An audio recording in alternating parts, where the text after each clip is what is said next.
ప్రభునామ స్తోత్రములండి. మీ అందరికీ నా వందనాలు. అందరూ బాగున్నారండి. ఈనాటి వాక్య ధ్యానంలోనికి వెళ్ళే ముందు ప్రార్థన చేసుకుని వాక్యాన్ని ధ్యానించుకుందామండి. పరిశుద్ధమైన మా తండ్రి, మీ పాదములకు వందనం. స్తోత్రం నాయన. గొప్ప దేవుడిగా, తండ్రిగా, ప్రభువుగా, రక్షకుడిగా, మాకు చాలిన దేవుడిగా మీరున్నందుకు వందనాలు మా తండ్రి. ప్రభా, ఉదయకాలం మీ పాదాల చెంత చేరి స్తుతించి ఆరాధించే కృపను అనుగ్రహించినందుకు వందనాలు నాయన. ఇదే మాకు ఆశీర్వాదకరంగా చేయండి. ఈ వాక్యాన్ని ద్వారా మాతో మాట్లాడి మమ్మల్ని బలపరచండి ప్రభా. మీకు వందనాలు నాయన. ఈ దినమంతట్లో మీ సన్నిధి సహాయం తోడుగా ఉంచమని మీకే వందనాలు చెల్లిస్తూ యేసుక్రీస్తు పరిశుద్ధ నామమున ప్రార్థించి ప్రారంభించుకొంచున్నాం మా తండ్రి. ఆమేన్. పరమగీతము 1వ అధ్యాయము 7వ వచనాన్ని ధ్యానించుకుందామండి.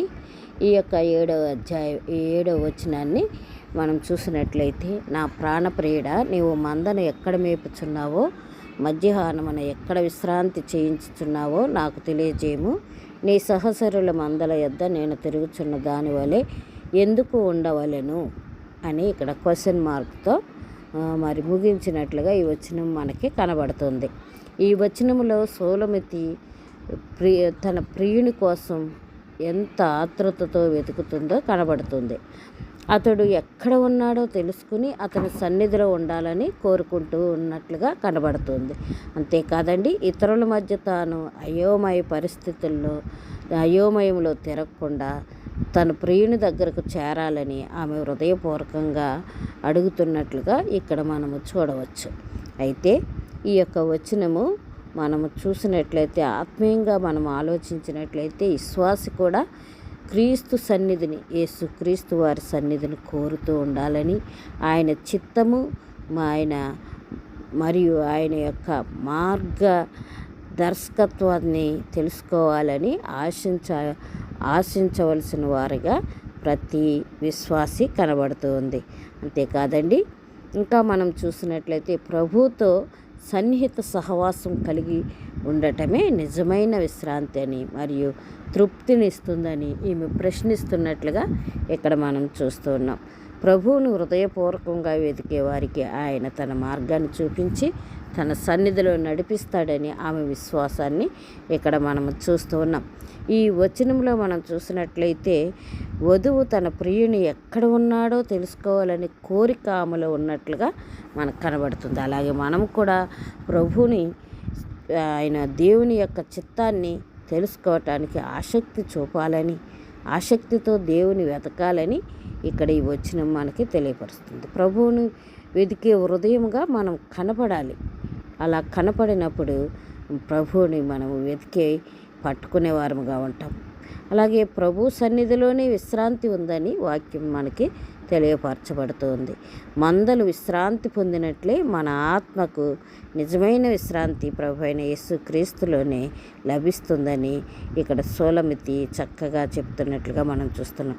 అందుకనే మనం చూసినట్లయితే మత్తయి సువార్త 11:28 వచనంలో రాయబడినట్లుగా, ప్రయాసపడి భారం మోయిచున్న వారులారా నా యొద్దకు రండి, నేను మీకు విశ్రాంతినిచ్చెదను అని చెబుతున్నట్లుగా ఇక్కడ వచనములో మనం చూస్తాం. నిజంగా ఆయన సన్నిధిలో ఎలా ఉండగలమంటే, మధ్యాహ్నమున ఎక్కడ విశ్రాంతి చేయించునో అని మాట్లాడుతుంది. అంటే విశ్రాంతి కొరకు ఆమె ఆశపడుతున్నట్లుగా, ఆ విశ్రాంతి ఎక్కడ అంటే ఆయన సన్నిధిలోనే కావాలని కోరుకుంటూ ఉన్నట్లుగా మనము చూస్తున్నాం. కాబట్టి విశ్రాంతి కొరకు ఆయన సన్నిధినే మనం కోరుకోవాలి. ఇంకా మనం చూసినట్లయితే, లోకములో మరి అయోమయ పరిస్థితుల్లో తిరగకూడదు అని సూలమితి మాట్లాడుతున్నట్లుగా మనం చూస్తున్నాం. మరి ఎలాగా సూలమితి ప్రియుని కొరకు, మరి వధువు వరుని కొరకు తన మందల దగ్గర తిరగాలని కోరలేదు, ఇతరుల మందల దగ్గర తిరగాలని కోరలేదు. కానీ వధువు తన యొక్క ప్రియుని దగ్గరే ఉండాలని ఆమె కోరుతున్నట్లుగా మనం చూస్తున్నాం. ప్రతి విశ్వాసి కూడా లోకములో అనేక మార్గాలు ఉండొచ్చు, కానీ మనము నడవలసిన మార్గము ప్రభు అయిన యేసుక్రీస్తు మార్గములోనే నడవాలి. అందుకని ఆయన అంటున్నాడు కదండి, నేనే మార్గమును, నేనే సత్యమును, నేనే జీవమునని.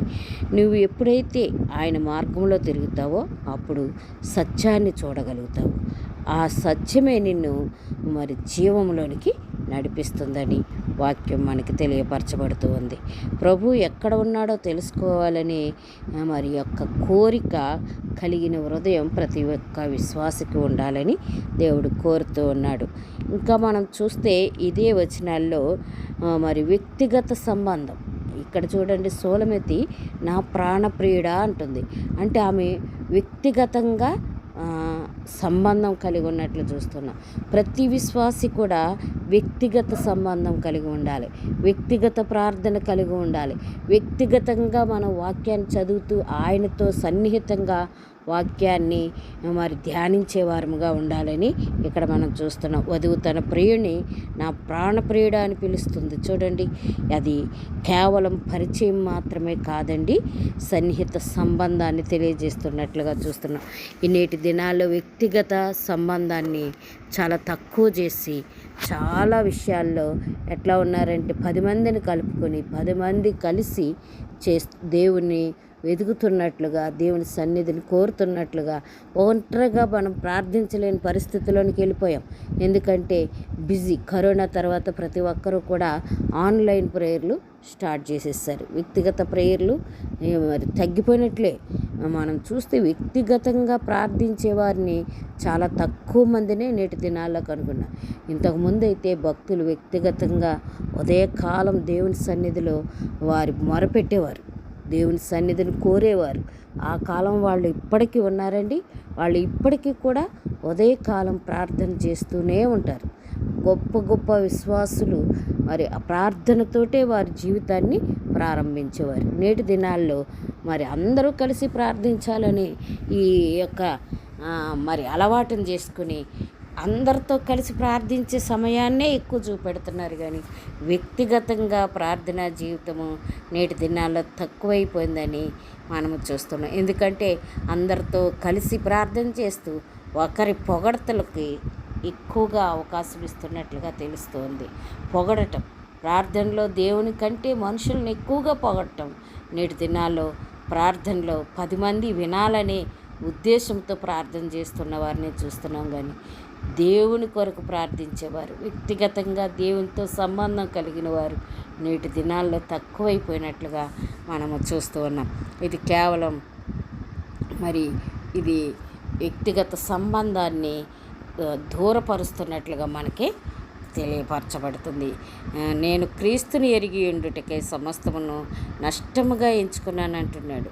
ఫిలిప్పీయులకు రాసిన పత్రిక 3:8 వచనంలో మనం చూసినట్లయితే అక్కడ ఏమని రాయబడి ఉందో మనము చూడగలం. ఒకసారి చూద్దామండి. ఫిలిప్పీయులకు రాసిన పత్రిక 3:8 వచనంలో పౌలు గారు తాను వ్యక్తిగతంగా దేవునితో గడపటానికి, దేవుని చిత్తాన్ని తెలుసుకోవటానికి, దేవుని కొరకు ఆయన ప్రయాసపడటానికి ఎలాగ తను తాను సమర్పించుకున్నాడో ఇక్కడ రాయబడటం మనం చూస్తున్నాం. 8వ వచనంలో నిశ్చయముగా నా ప్రభువైన యేసుక్రీస్తును గూర్చిన అతిశ్రేష్టమైన జ్ఞానము నిమిత్తమై సమస్తమును నష్టముగా ఎంచుకొంచున్నాను అని పౌలు గారు తనకున్న వాటినన్నిటినీ నష్టముగా ఎంచుకుని దేవుని యొక్క పరిచర్యలోనికి ఆయన రావటము మనం చూస్తున్నాం. నేటి దినాల్లో అన్నిటినీ పెంటగా ఎంచటం కాదు, కానీ అన్నిటినీ కోరుకుంటూ మరి వ్యక్తిగత సంబంధం దేవునితో దూరం అవుతున్నట్లుగా నేటి దినాల్లో మనం చూడవచ్చు. మనకు యేసు ప్రభు వారు కేవలం రక్షకుడా అంటే ఆయన రక్షకుడే కాదండి, ఆయన మన ప్రాణప్రియుడుగా ఎంచుకోవాలని వాక్యం మనకు చదివిస్తుంది. సోలమితి నా ప్రాణప్రియుడా అని వ్యక్తిగత సంబంధాన్ని ఇక్కడ చూపెడుతున్నట్లుగా మనం చూస్తాము. రెండవదిగా చూస్తే నువ్వు మందని ఎక్కడ మేపుచున్నావో అని రాయటం మనం చూస్తున్నాం. నిజంగా గొర్రెలు కాపర లేకుండా దారి తప్పిపోతాయని మనం చూస్తూ ఉన్నాం. అలాగే మరి వరుడిని అడుగుతుంది, మందని ఎక్కడ మేపుచున్నావో తెలుసుకోవాలని కోరిక ఉంది నాకు అని అడుగుతోంది. దేవుని చిత్తాన్ని తెలుసుకోవాలనే కోరిక ప్రతి విశ్వాసికి ఉండాలని ఈ మాట ద్వారా మనము నేర్చుకుంటాం. ప్రభు మార్గాన్నే, ఆయన మార్గంలోనే నడవాలనే ఆశ ప్రతి విశ్వాసికి ఉండాలని దేవుని వాక్యం మనకి తెలియపరచబడుతూ ఉంది. యోహాను సువార్త 10:11 వచనంలో మనం చూసినట్లయితే 10:11లో ఏమని రాయబడిందో చూద్దామండి. నేను గొర్రెలకు మంచి కాపరిని, మంచి కాపరి గొర్రెల కొరకు తన ప్రాణం పెట్టును. చూడండి ఎలాంటి దేవుని మనం కలిగి ఉన్నామో చూడండి. మరి నేను మంచి కాపరిని అంటున్నాడు. అంతేకాదండి, తన గొర్రెల కొరకు తను ఏం చేస్తాడు, ప్రాణం పెట్టును అని చెప్తున్నాడు. ఆయన ప్రాణం పెట్టి నీ కొరకు నా కొరకు ఈ లోకానికి మనల్ని ప్రేమించి నిన్ను నన్ను ప్రేమించి ఆయన పరముని మహిమను ఆయన రాజ్యాన్ని విడిచిపెట్టి ఆయన పరలోకాన్ని విడిచిపెట్టి భూమికి మనవలే మానవునిగా పాప శరీరముతో ఈ లోకానికి దిగి వచ్చినట్లుగా చూస్తున్నాం. అంతేకాదండి, ఆయన మనల్ని అందరిని రక్షించట కొరకు ఆయన మనందరి మానవాళి పాపమునంతటిని ఆయనపై వేసుకుని ఆయన పాపముగా మార్చబడి మనం పొందవలసిన శిక్షను ఆయన పొందినారు. ఆయన మరి ఆ యొక్క సిలువలో, శాపగ్రస్తమైన సిలువలో ఆయన రక్తమును చిందించి ఆ రక్తములో మనల్ని అందరినీ కడిగి శుద్ధీకరించారు. అంతేకాదండి, ఆయన మన కొరకు తన ప్రాణమును పెట్టారు. ప్రాణం పెట్టి చనిపోయి సమాధి చేయబడి తిరిగి మరుదినాన్ని లేచి ఆయన పరమునికి ఆరోహణ. ఆయన వెళుతూ చెప్తున్నారు, నేను ఏ రీతిగా వెళుచున్నానో తిరిగి అదే రీతిగా వస్తాను. నేను వచ్చే వరకు మీరు నన్ను నా వైపు చూడండి అని, నేను వచ్చి మీ కొరకు ఏం చేస్తాను, మరి మిమ్మల్ని తీసుకుని వెళతాను అని చెప్పినట్లుగా ఇక్కడ మనం చూస్తూ ఉన్నాం. అదేవిధంగా ప్రభు ఎక్కడ నడిపిస్తాడో అక్కడే మనము మరి జీవించే వారముగా ఉండాలి. ఎక్కువ ఆత్మీయ ఆహారముగా వాక్యాన్ని మనము భుజిస్తూ ఉండాలని ఇక్కడ మనము చూస్తున్నాం. అందుకనే వాక్యం చెప్తుంది చూడండి, మరి నీవు మందను ఎక్కడ మేపుచున్నావో అని అడుగుతుంది. ఆత్మీయ ఆహారము మనం ఎక్కువగా భుజించి మనము ఆత్మను తృప్తిపరిస్తే ఆత్మ మనకు నిత్య జీవాన్ని ఇస్తుంది. నిజంగా ప్రభు మార్గంలో నడవటానికి ఆశ కలిగి మనము జీవించాలి. ఈ లోకం మనల్ని ఆకర్షించవచ్చు, కానీ వాటికంటే ముఖ్యంగా వ్యక్తిగత సంబంధం కలిగి ఉండాలి. అలాగే ఆయన యొక్క మార్గములో ఆయన యొక్క మరి ఆయన వైపు చూస్తూ ఆత్మీయ ఆహారాన్ని పొందుచు ప్రతిదినము వాక్యాన్ని చదువుచు గ్రహిస్తూ ధ్యానిస్తూ హృదయంలో భద్రపరుచుకుంటూ వాక్యాన్ని అనుసరించే వారముగా మనం ఉండాలని దేవుడు కోరుతూ ఉన్నాడు. మూడవదిగా మనం చూసినట్లయితే మధ్యాహ్నమున ఎక్కడ విశ్రాంతి చేయించుచున్నావో అని మాట్లాడటం మనం చూస్తున్నాం. మధ్యాహ్నం అనేది ఎండవేళ, చాలా తీవ్రమైన ఎండ ఉంటుందండి. ఈ యొక్క మధ్యాహ్న సమయం అనేది మనకి పరీక్షలకు గుర్తుగా కనబడుతుంది. మధ్యాహ్నంలో ఎండకు ఎంత బాధను అనుభవిస్తారో, ఎంత శ్రమ పడతారో మనం చూడవచ్చు. ఈ మధ్యాహ్నము మన జీవితంలో కూడా ఉంటుందండి. మనకి ఉదయం మధ్యాహ్నం సాయంత్రం 3 కాలాలు ప్రతి ఒక్క విశ్వాసి జీవితంలో ఉంటుంది. ఉదయకాలం ప్రభువుని వెతకటం అయితే, మధ్యాహ్నం కాలం మరి శ్రమలలో మన జీవితాన్ని గడపటమును సూచిస్తూ ఉంది. శోధనలు, బాధలు, నిరాశలు, ఇలా ఆత్మీయ యుద్ధాలు ఎన్నో మనల్ని మరి ఆవరించినప్పుడు కష్టకాలంలో మనం దేవుని ఆశ్రయించే వారముగా ఉండాలని వాక్యం తెలియజేస్తుంది. అలాంటి సమయాల్లో నిజమైన విశ్రాంతి ప్రభువైన యేసుక్రీస్తు వారి సన్నిధిలోనే లభిస్తుందని మనం గ్రహించగలిగే వారముగా ఉండాలి. అందుకనే మనం చూస్తే మత్తయి సువార్త 28వ వచనాన్ని చూసాం కదండి. ప్రయాసపడి భారం మోయుచున్న వారులారా నా యొద్దకు రండి, నేను మీకు విశ్రాంతిని కలుగజేస్తున్నాను.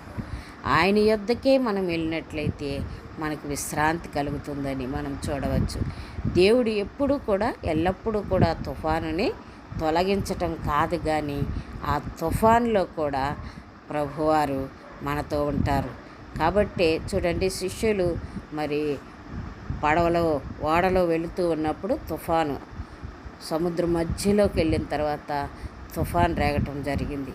ప్రభువారైతే నిద్రిస్తున్నట్లుగా అమరమున తలవాల్చుకున్నట్లుగా మనం చూస్తాం. అయితే శిష్యులు చూడండి, ప్రభు వారితోనే ఉన్నారు, కానీ శిష్యులు కలవరపడినట్లుగా చూస్తున్నాం. వారు ప్రభువా మేము నశించిపోతున్నాం, నీకు చింత లేదా అని అడుగుతూ ఉన్నట్లుగా అక్కడ మనం చూస్తాం. నిజంగా ప్రభు మనతో ఉంటే మనకు చింత ఏంటండి?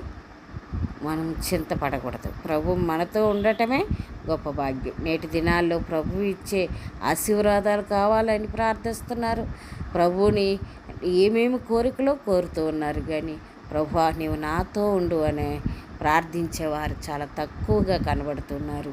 మన జీవితము ఎప్పుడు కూడా మొదటి మెట్లోనే ఆగిపోయేటట్టు ఉండకూడదండి. మనము దినదినము ప్రార్థనలో ఎదగాలి. ఏది అడగాలో, ఏది అడగకపోయినా దేవుడు ఇవ్వగలడు. కానీ మనతో ఆయన ఉంటే, నువ్వు తుఫాన్లో ఉన్నా, నువ్వు శ్రమలో ఉన్నా, నువ్వు నిరాశలో ఉన్నా, నువ్వు శోధనలో ఉన్నా, నువ్వు బాధలో ఉన్నా, వాటన్నిటిలో నుంచి ఆయన నిన్ను చెయ్యి పట్టి నడిపిస్తాడు. అప్పుడు నువ్వు విశ్రాంతిగా ఉంటావని వాక్యం మనకు తెలియపరుస్తుంది. 4వదిగా మనం చూస్తే, నేను ఇతరుల మందల యొద్ద తిరుగుతున్న దానివలే ఎందుకు ఉండవలెను? చూడండి ఎట్లాంటి ప్రశ్న వేస్తుందో చూడండి ప్రియురాలు. నిజంగా ప్రతి విశ్వాసి కూడా ఈ రీతిగా మనం ఉండాలి అని ఈ యొక్క ఆత్మీయ సత్యాన్ని మనం నేర్చుకున్నట్లయితే, మరి ప్రియురాలు ప్రియుని వదిలి ఇతరుల వద్దకు వెళ్ళాలని ఎప్పుడు కోరుకోకూడదు. లోకము ఆకర్షితమైనదే, అయినప్పటికీ కూడా లోకము దాని ఆశలు గతించిపోయేవి. కానీ నిత్యము నిలిచేది దేవుని రాజ్యము, దేవుని సన్నిధి. కాబట్టి మనం దేవుని సన్నిధినే వెతికే వారంగా ఉండాలి, కానీ లోకం వైపు చూస్తూ లోకములో అటు ఇటు తిరుగుచు ఏ దారి లేని వారిగా ఉండకూడదని వాక్యం మనకి తెలియపరచబడుతుంది. నిజంగా ప్రతి విశ్వాసి యొక్క మరి కోరిక ఈ యొక్క ప్రియురాలి కోరిక వలె ఉండాలని చూపెడుతూ ఉంది. అనేక విషయాల్లో అనేక స్వరాలు మనకి నేడు లోకంలో వినపడుతూ ఉన్నాయి. అవి ఈ లోకపు ఆశలు, తప్పుడు బోధలు, ఇంకా మనం చూస్తే స్వార్థపూరిత ఆలోచనలు, ఇవన్నీ కూడా ఆకర్షించేవట్టుగా ఉంటాయి. కానీ దేవుని పిల్లలు మంచి కాపరి యొక్క స్వరాన్నే వినాలి, అనుసరించాలని దేవుని వాక్యం తెలియజేస్తుంది. అందుకనే చూడండి యోహాను 10:27 మనం చూసినట్లయితే అక్కడ ఈ మాటలు రాయబడి ఉంటాయి. ఏమని రాయబడి ఉందో చూద్దామండి.